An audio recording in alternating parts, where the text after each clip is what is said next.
여러분은 감사의 예배를 드리러 이곳에 오셨습니다. 여러분은 감사의 예배를 드릴 그 어떤 조건을 가지고 계십니까? 그럴 줄로 믿습니다. 그런데 사람은 완전하지가 않습니다.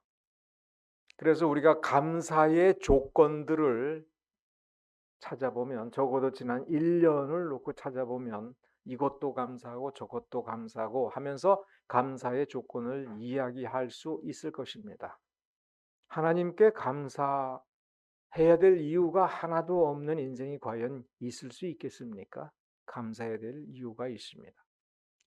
그런데 만일에 여러분의 마음 한쪽 구석에는 감사치 못할 아픔, 서운함, 너무 힘든 것들, 그런 것들도 나열할 수가 있습니다.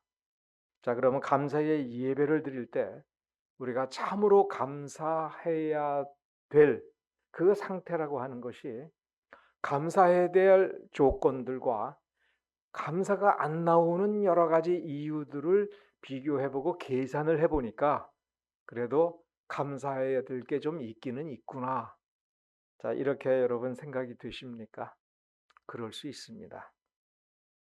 그런데 여러분들이 감사해야 될 조건들을 찾아보자라고 할 때 대개의 경우 나 개인, 그리고 내 개인이 속한 매우 중요한 가족과 같은 공동체에 임한 하나님의 능력을 생각할 수가 있습니다. 그런데 아무리 그런 조건을 따져도 우리가 정말 감사해야 될 조건을 깨닫지 못하는 수가 있습니다. 깨닫지 못하니까 내가 감사의 조건으로 거론하면서 주님 감사합니다 이걸 못했습니다.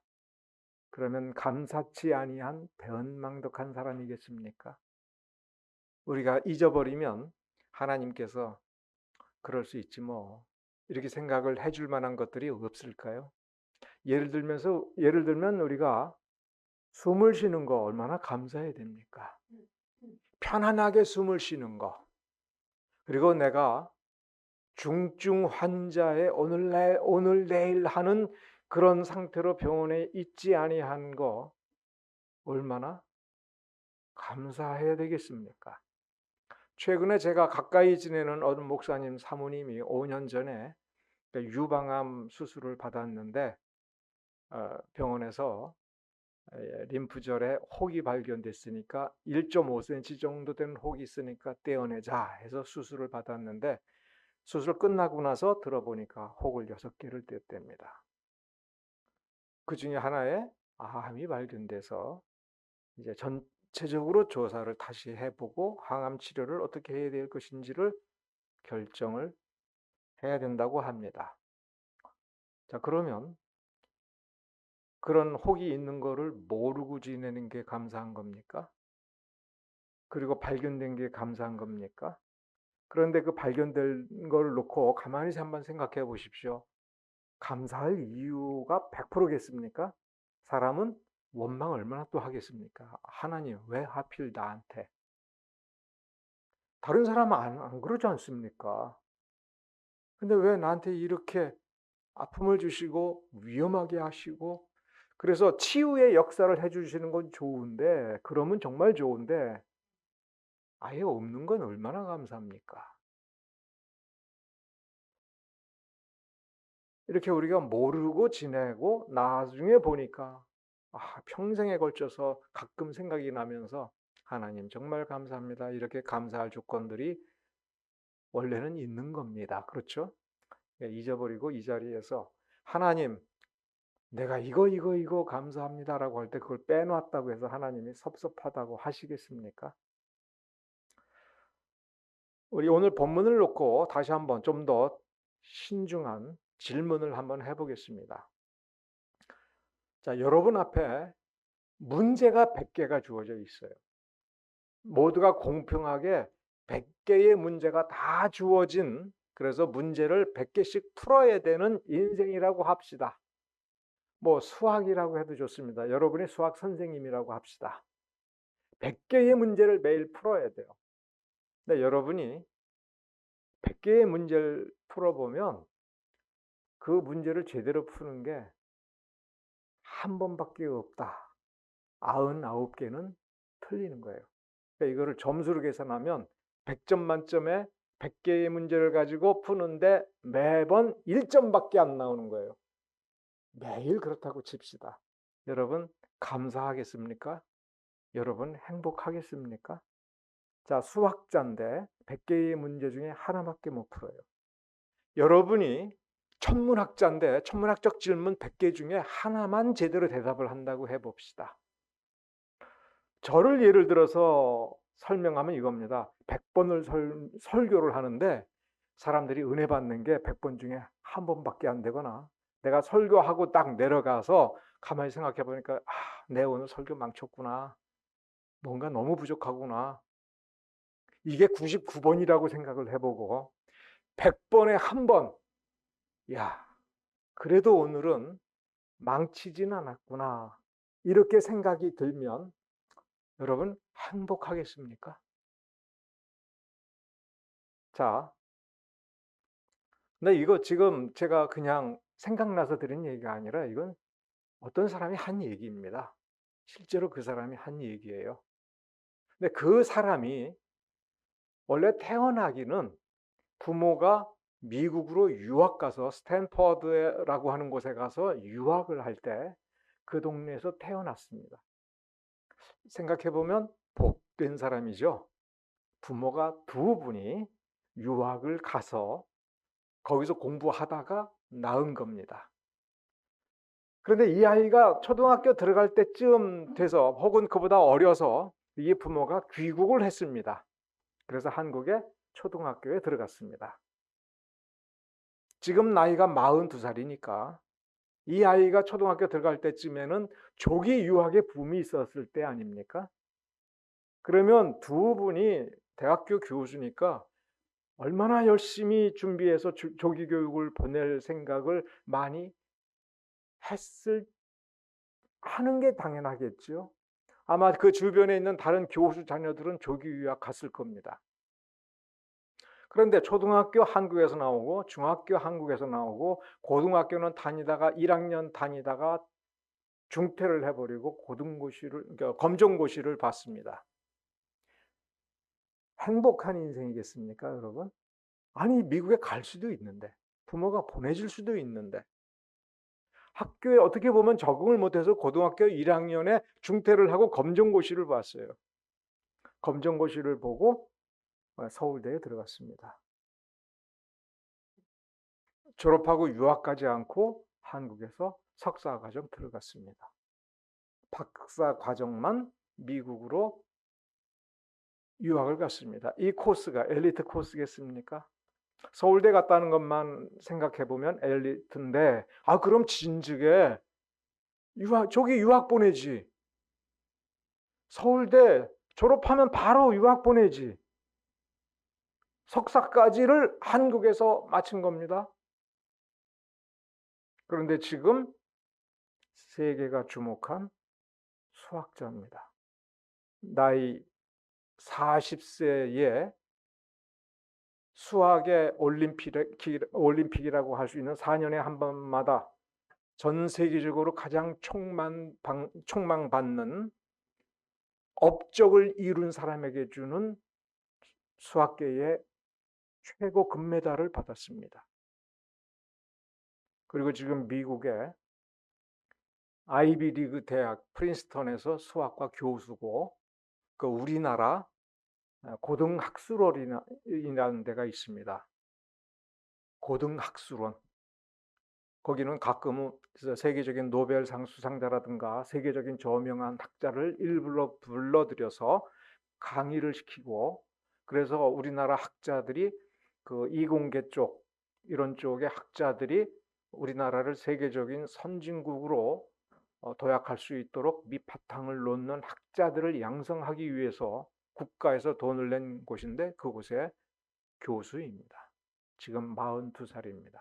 이 사람이 한 얘기가 당신은 수학 문제는 다 풀겠죠? 라고 하니까 아니요. 난 100문제 중에 한 문제밖에 못 풀어요. 99문제 틀립니다. 그러면 우리는 이렇게 생각을 해야겠죠. 그 사람 세계적인 학자니까 그래 한 문제만 맞춰도 세계적인 거 아니야? 그럼 우리에게 적용하면 이겁니다. 나의 매일매일의 삶을 보니까 99번 실패를 해. 어쩌다가 하나 자랑할 만한 뭔가 가슴 뿌듯한 게 있어. 그러면 그 한계 때문에 우리는 진실로 감사할 수 있을까? 우리가 진실로 감사하려면 이렇게 생각을 해야겠죠. 그 99개 문제는 내가 틀렸으면 다른 사람 다 틀리는 거야. 그렇죠. 세계적인 수학자가 틀리는 문제 우리 풀 수 있겠습니까? 우리나라 수학 교수 중에 몇 명이나 풀 수 있겠습니까? 세계 최고 수준의 누구라도 인정해주는 세계적인 학자가 99문제 틀렸는데 그거 틀린 거 가져다가 풀 수가 있겠습니까? 왜 그렇게 생각이 들겠죠? 그 사람이 하나가 풀었을 때 당신이 풀었으면 나도 풀어 이렇게 말할 수 있는 사람이 세상에 어디 있겠습니까? 그 사람이 풀었고 푸는 방법을 보여줬기 때문에 다른 사람들도 풀 수가 있는 거 아닙니까? 그 문제를 놓고 보면 그 사람이 나도 99개는 틀려요. 100개 중에 겨우 하나만 맞춰요 할 때 우리는 그 문제의 난이도를 생각을 해보면 그래도 그 사람이 포기하지 않고 풀어준다는 게 얼마나 감사한지 모르죠. 그 세계적인 그 수학학자가 한국 사람이라는 거, 부모가 한국 사람이고 한국에서 초, 중, 고를 나오고 검정고시를 보고 국내의 대학을 나오고도 세계적인 수준의 학자가 되었다는 것이 그 자체 생각해 보면 우리 기분 좋죠? 우리 식구가 아닌데도 우리 식구인 것 마냥 기분 좋죠? 우리가 그걸 감사할 이유가 될까요? 우리는 감사할 이유가 됩니다. 그런 사람이 많이 나올 때, 그리고 그런 사람이 다른 사람들을 잘 가르쳐 주어서 뛰어난 학자들이 많이 나올 때 세상은 더 살기 좋은 거죠. 생각을 해보면 지금 우리나라는 지난 5천년 역사 중에 가장 잘 사는 시대를 살아가고 있다. 이거는 경제학자들이 하는 얘기입니다. 또 전 세계적으로 놓고 보면 20세기에 들어와서 지난 100년간은 인류 전체의 노동자들이 가장 풍요롭게 풍족하게 사는 세상이다라고 이야기합니다. 많은 힘든 일이 있지만 전체적으로 평가해보면 너무나도 감사한 것입니다. 문제는 무엇입니까? 내가 고통스러워하고 힘들어하는 그 문제를 내가 똑바로 보고 똑바로 평가할 줄을 아느냐. 얼핏 보면 나하고는 아무 상관이 없는 것 같은데 실제로 내가 이렇게 편안하게 밥을 먹고 잠을 자며 따뜻하게 생활을 하고 지금 편안하게 숨을 쉬고 있다라고 하는 그것이 여전히 내 안에 어떤 고통스러운 문제가 있고 때로는 암담하게 생각이 된다 할지라도 우리는 나의 주관적인 감정 때문에 나의 객관적 상태가 바뀌는 것이 아니라 나를 관통하고 있는 객관적인 명백한 사실을 정확히 평가할 때에 우리는 감사해야 될 이유에 대해서 이해하든 못하든 우리가 조금이라도 이해를 한다면 참다운 감사를 할 수가 있는 것입니다. 그 모든 것이 하나님의 은혜다라고 말을 하는 것이 습관적인 말이 아니라 우리가 눈을 열어서 하나님께서 역사하시는 그 은혜를 볼 줄을 알 때에 우리는 진짜 감사가 되지요. 신자는 그래서 진정으로 감사할 조건을 가진 사람입니다. 오늘 본문을 읽어보면 이 바울이 너희를 인하여 감사하기를 맞이하니 하니 나는 감사할 수밖에 없다. 나는 너희들을 생각하면 기도할 때마다 너희의 이름을 부르면서 하나님께 감사한다. 왜 그러느냐? 17절에 보면 영광의 아버지께서 지혜와 계시의 정신을 너희에게 주사, 그러니까 정신을 똑바로 하게 하여 하나님을 알게 하시고 마음의 눈을 밝혀서 그의 부르심의 소망이 무엇이며 성도 안에서 그 기업의 영광의 풍성이 무엇이며 그의 힘의 강력으로 역사하심을 따라 하나님의 강력한 능력으로 역사하심을 따라 믿는 우리에게 베푸신 능력이 얼마나 큰지를 너희로 알게 하기를 구하노라. 이게 신자라는 것입니다. 너희가 예수 그리스도를 믿고 하나님을 아버지라 부르며 예배드리는 삶을 살 때 내가 예수 믿는 기독교 신자입니다 라고 할 때 이런 일이 당연히 있어야 되는 건데 지금 너희들에게 이러한 역사가 나타난 줄로 믿고 감사한다는 얘기입니다. 우리가 뒤로 넘어가서 사도 바울이 너희를 인하여 감사하다 이렇게 이야기할 때 우리가 매우 조심해서 분명히 이해해야 될 단어가 있습니다. 무슨 단어냐? 어려운 단어가 아닙니다. 너희라는 말입니다. 너희로 인하여 하나님께 감사한다. 나는 감사할 수밖에 없다라고 할 때 이 너희라는 말을 우리가 읽으면서 에베소 교인들이겠구나 이렇게 생각을 하고 우리가 이것을 읽으면서 우리에게도 적용되는구나 라고 할 때 그러면 우리로 인하여 감사한다라고 할 때 여러분은 그 우리가 감사한다라고 할 때 그 우리가 나라는 개인으로 느껴집니까? 여기서 이런 은혜를 못 받은 사람은 감사하지 말자는 얘기입니까? 이런 은혜를 내가 확신하고 깨닫고 있지를 않다면 여기에서 제외된 겁니까? 그래서 우리가 16절, 17절, 18절을 읽으면서 나에게 이런 일이 일어났는가? 이렇게 생각을 해보고 안 일어난 것 같은데 이렇게 생각이 되고 즉 이런 식으로 개인적으로 이건 개인적으로 부르면서 하는 얘기야. 이렇게 은혜 받은 사람들만 들으라고 하는 이야기야. 지금 이렇게 얘기하고 있는가? 여기서 이 너희라는 말은 너희 각자 그리고 너 구원받은 너희 이렇게 개별 사람들을 지적하고 이야기한 것인가? 그러면 사도 바울이 교회라고 생각해서 교회에게 편지를 쓰고 교회에게 당부를 하고 교회를 생각하며 기도할 때에 그러면 거기에서 사도 바울이 생각하기에 구원받은 것이 확실하다라고 말할 수 있는 사람들만을 생각하고 그들을 교회라고 했을까? 이걸 우리는 생각을 해봐야 됩니다. 믿음의 확신이 없는 사람, 믿음이 뭔지 잘 몰라서 100가지 신자의 도리를 예를 들어서 적어놓고 보면 99가지가 실패를 하고 어쩌다 하나 요거 보니까 그래도 조금 믿는 것 같아. 그런데 목록을 보니까 100가지 중에 이 사람이 믿는 사람 나온 사람이다라고 따져볼 수 있는 항목 100가지 중에 하나만 그래도 동그라미야.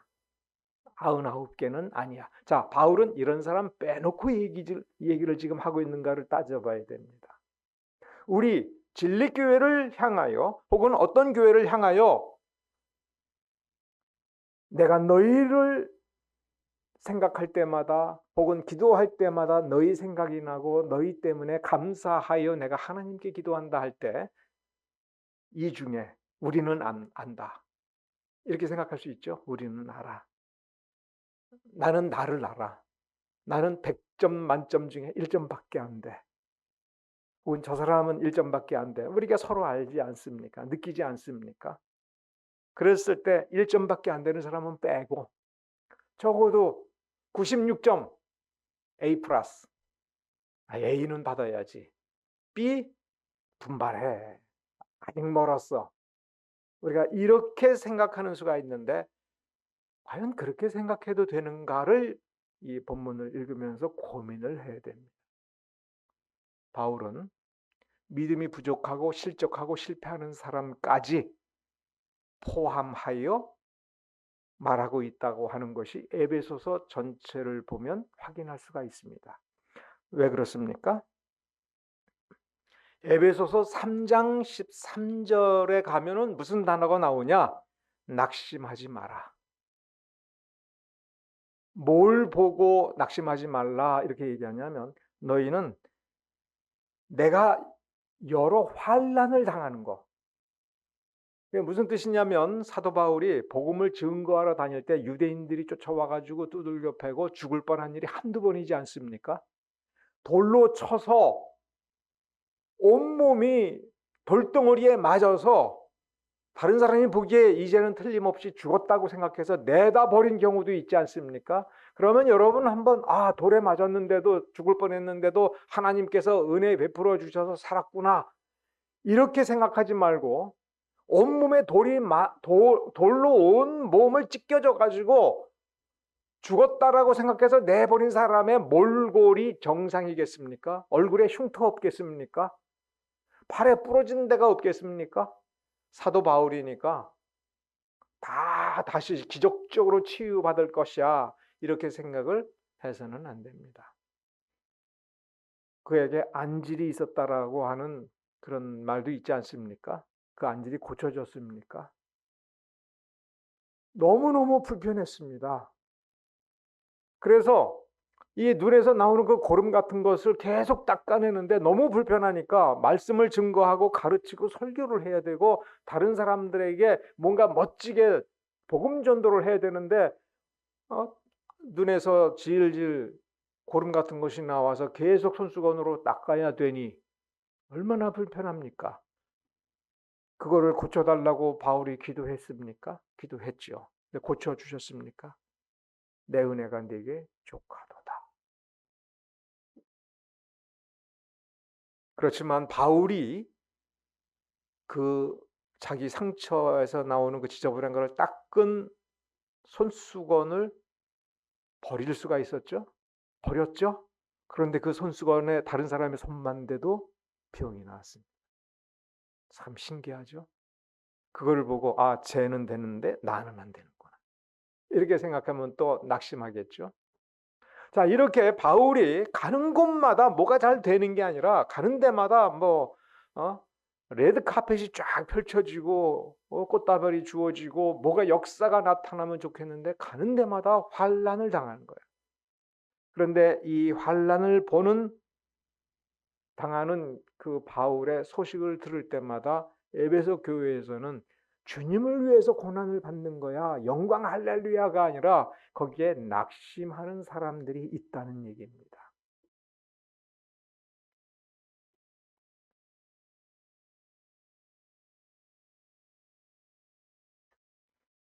그 사람을 포함한 에베소 교회, 좌절하고 복음을 배반하는 사람까지 포함한 에베소 교회. 자, 16절에서 너희를 인하여 감사하기를 맞이 아니하고 라고 할 때 너희 때문에 나는 감사한다고 할 때 23절로 바로 그냥 넘어가 버리면 교회는 그의 몸이니 만물 안에서 만물을 충만케 하시는 자의 충만이다. 에베소 교회에 신앙의 형편없는 사람이 포함됐다 하더라도 에베소 성도들이 주축이 된 교회이고 그 교회는 진짜 교회다라는 얘기입니다. 이 교회가 그러니까 감사해야 될 이유가 있는 거죠. 거기에 뭐라고 써 있습니까? 23절에 교회는 그의 몸이니 만물 안에서 만물을 충만케 하는 자의 충만이라. 교회는 예수 그리스도의 몸된 교회라고 그랬어요. 그 위에 보면 만물 위에 교회의 머리로 주셨느니라. 예수 그리스도가 교회의 머리고 교회는 그리스도의 몸이다. 자, 충만이다라고 하는 것을 여러분은 무슨 뜻으로 생각을 합니까? 충만이라는 단어. 뭐가 가득 있다는 거죠. 가득 있으면 부족함이 없다는 얘기죠. 그런데 그것은 인간적 사고방식입니다. 이 세상을 살아가면서 우리가 익힌 사고방식이에요. 여기 컵이 하나 있고 물이 담겨 있는데, 자, 반쯤 부어놓고 반씩이나 있네? 반밖에 없네? 이런 식의 관점 놀이를 하는 게 아니에요. 어떻게 보든지 반이 있는 겁니다. 그런데 본문은 뭐라고 쓰고 있냐면, 자, 반밖에 없지만 많이 있다고 생각해라. 이렇게 너의 생각을 바꾸라, 관점을 바꾸라라는 그런 식의 얘기가 아닙니다. 충만하다. 충만하다. 그러면 우리는 충만한 겁니다. 그거를 믿으라는 얘기입니다.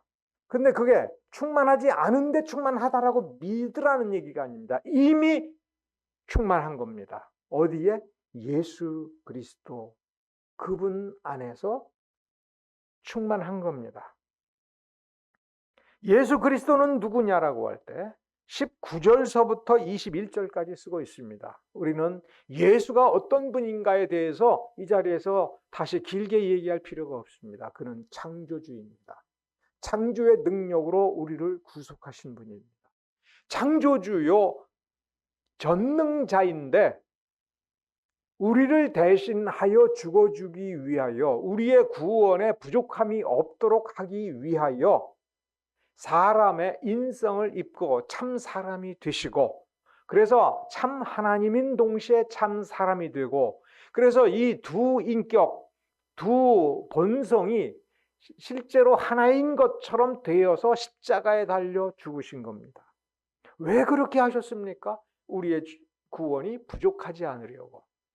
우리의 죄 씻음이 조금도 부족하지 않게 하려고. 그것이 충만의 뜻 가운데 하나입니다. 그러면 충만이 무엇냐라고 할 때 능력이 충만한 게 뭡니까? 능력이 충만한 것, 능력이 부족하지 않은 것. 세상을 창조하는 능력이 부족하지 않아서 세상을 창조하신 겁니다. 우리를 구원하실 능력이 부족하지 아니하신 분입니다. 능력이 부족하지 않고 은혜가 부족하지 않고 자비가 부족하지 않고 우리를 향한 인자하심이 부족하지 않은 거예요. 우리를 어떻게 살리실까, 어떻게 온전케 할 것인가에 대한 지식이 부족하지 아니한 분이에요. 지식이 충만한 겁니다. 능력이 충만한 겁니다. 은혜가 충만한 겁니다. 그럴 때 우리는 전능하심이다라고 하는 그 개념, 그 개념의 본질이라고 하는 걸 눈치챌 수가 있습니다. 만물을 충만케 하시는 자의 충만이 지금 어디에 와 있습니까? 교회에 와 있는 겁니다. 그러므로 우리가 이거 하나를 점검해 봐야 됩니다. 나는 정말 예수를 나의 구세주로 믿고 있는가? 나는 정말 예수를 단단히 붙들고 놓지 않으려고 하는 간절함이 내 안에 있는가? 예수가 내 안에 들어와 계시는가? 예수가 내 안에 들어와 있는지 없는지를 누가 알겠습니까? 신령한 사람 찾아가지 마십시오. 왜냐하면 예수가 우리 안에 들어올 때 성령도 우리 안에 들어와서 성령의 제1의 목적이 우리에게 부족함 없이 은혜를 주실 뿐만 아니라 그 은혜가 무엇인지를 깨닫게 하는 선생님으로서의 역할이 제1의 역할입니다. 그런데 그 성령님을 가리켜서 사도들에게 말해준 가장 중요한 이름이 뭡니까? 보혜사. 근데 보혜사라는 말 뜻이 뭡니까? 위로자라는 얘기입니다. 그는 우리를 위로하러 오셨습니다. 그런데 어떻게 위로합니까? 말로만 위로합니까? 아닙니다. 그분은 우리에게 은혜를 일깨워주고 은혜를 하나님께 구하여 하나님께서 은혜를 베풀도록 말할 수 없는 탄식으로 기도하시는 분입니다. 그래서 그 목표가 뭐겠습니까? 채우는 겁니다. 우리를 채우는 겁니다. 예수께서 내 안에 들어오시고 성령께서 내 안에서 나를 일깨운다면 내 안에 그분들이 계시는 거는 누가 알겠습니까? 내가 아는 겁니다. 그러므로 우리가 지식이 부족하면 우리 안에 계신 말씀이신 예수 그리스도, 보혜사 성령께 구해야 됩니다. 내게 알려주십시오. 내가 누군지 알려주십시오. 내가 누군지 어떻게 살고 있는지를 보게 하여 주십시오.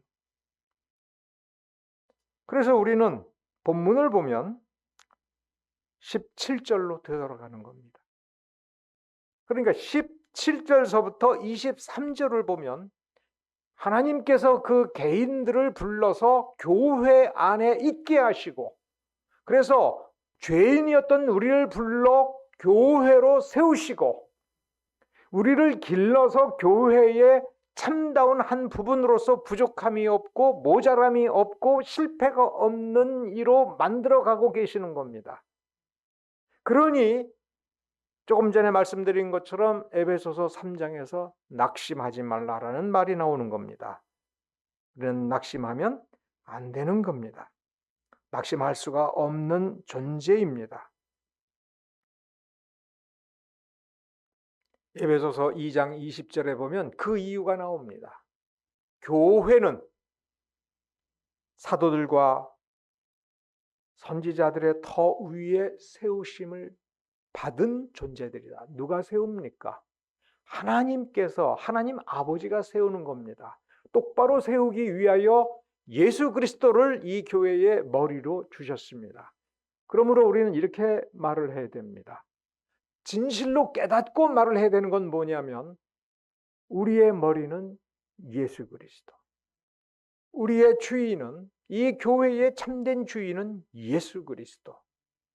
그래서 우리는 예수 그리스도로부터 오는 능력과 은혜를 힘입어서 우리의 믿음을 지키고 살아간다. 여러분 확신하십니까? 그렇다면 참으로 감사해야 될 이유가 차고 넘치는 겁니다.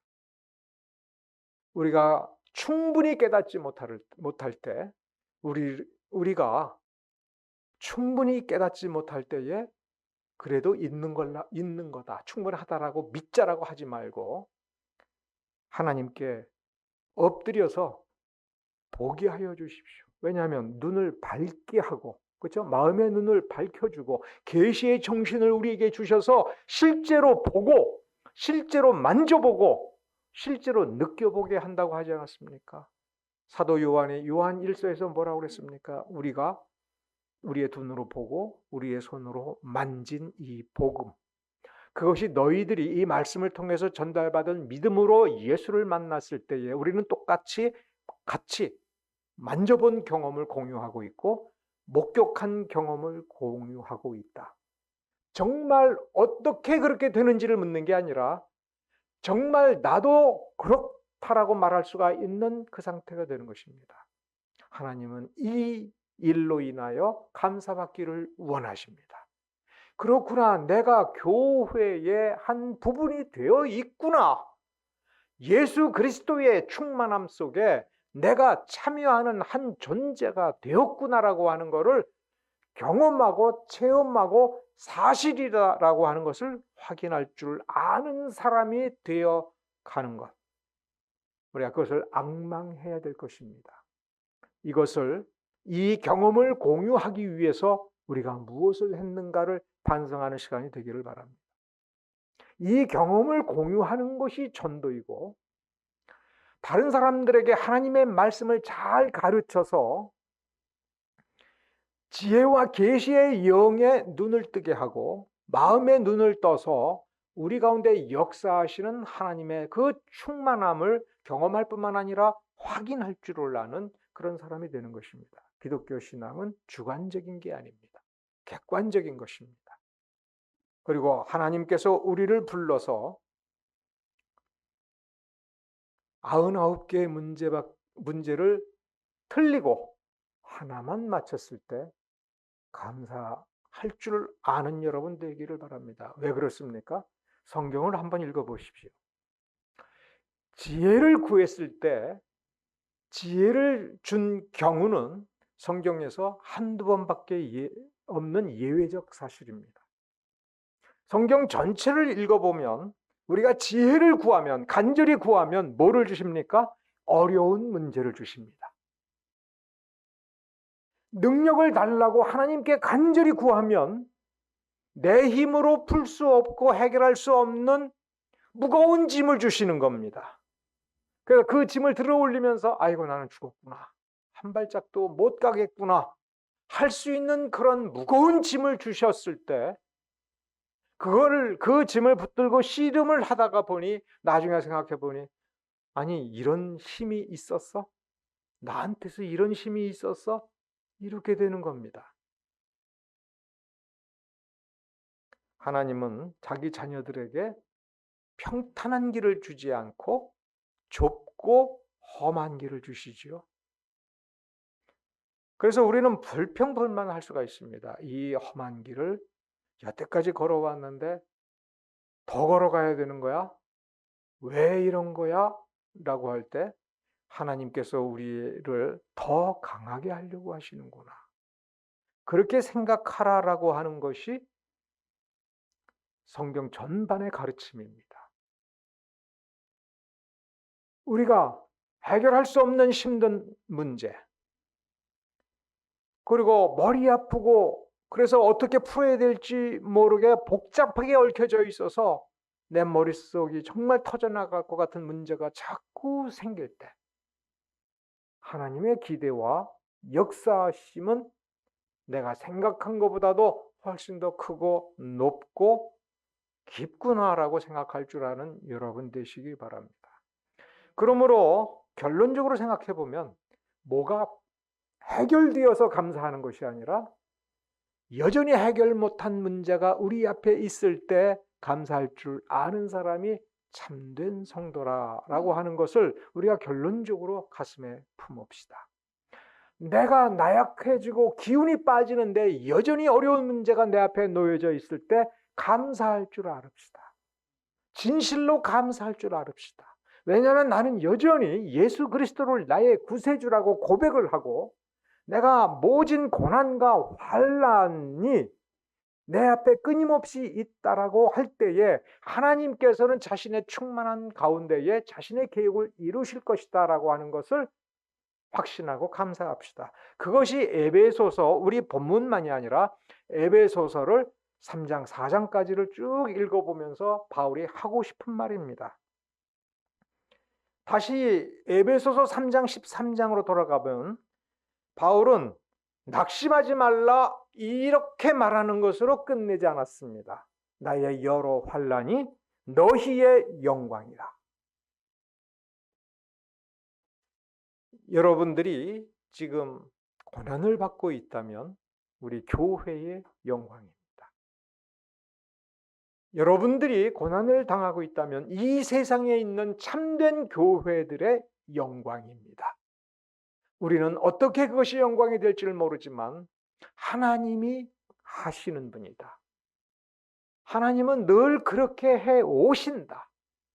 사도들이 고난을 당했고 선지자들이 고난을 당했고 순교자들이 있었기 때문에 그 덕에 우리는 지금 복음을 알고 있고 이단에 빠지지 아니하였으며 우리가 날마다 우리의 습성과 생활 습관을 고쳐가면서 하나님을 영화롭게 하고 있다고 하는 것을 우리 확신하고 기뻐합시다. 기도하겠습니다.